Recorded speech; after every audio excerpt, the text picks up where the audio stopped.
Bienvenue sur Focus Économie, votre émission économique sur Canal 7. Aujourd'hui, nous allons parler de la croissance économique. Qu'est-ce que la croissance économique? Nous allons tenter de répondre à cette question juste après cette transition.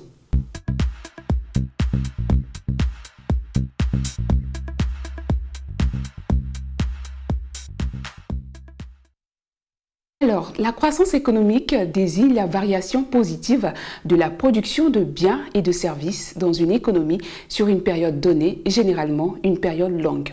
En pratique, l'indicateur le plus utilisé pour la mesurer est le produit intérieur brut ou encore PIB. Il est mesuré en volume ou à prix constant pour corriger les effets de l'inflation. Les économistes l'utilisent le terme de croissance conventionnellement pour décrire une augmentation de la production sur le long terme. À court terme, les économistes utilisent plutôt le terme d'expansion qui s'oppose à récession et qui indique une phase de croissance dans un cycle économique. Dans le cadre de cette émission, nous nous sommes rapprochés de M. Colomban, économiste, enseignant et chercheur, qui nous éclaire sur ce que c'est que la croissance économique. Oui, la croissance économique est la variation positive de la quantité de biens et services dans un pays ou dans une nation. Et cette variation doit être accompagnée d'un changement structurel. Mais pour favoriser déjà la croissance économique, il faut déjà axer sur des éléments de la croissance. Nous voyons ainsi que pour promouvoir une croissance économique, il faut augmenter la production des biens et des services. Qui dit augmentation des biens et des services, ici dit agir sur les facteurs de la production qui sont ici le facteur capital et le facteur travail. Si nous revenons maintenant au facteur capital, nous avons le capital physique et le capital humain. Le capital physique ici s'obtient par l'augmentation de l'investissement, vous le savez tous. Et le capital humain ici doit être augmenté par l'investissement sur ce capital humain, si vous me permettez l'expression.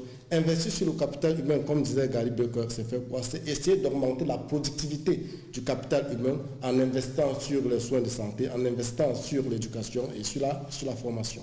Au sens strict, la croissance décrit un processus d'accroissement de la seule production économique.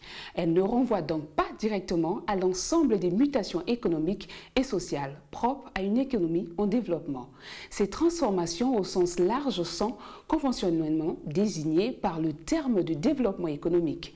Comment la croissance économique peut-elle être source d'augmentation des revenus et de l'emploi?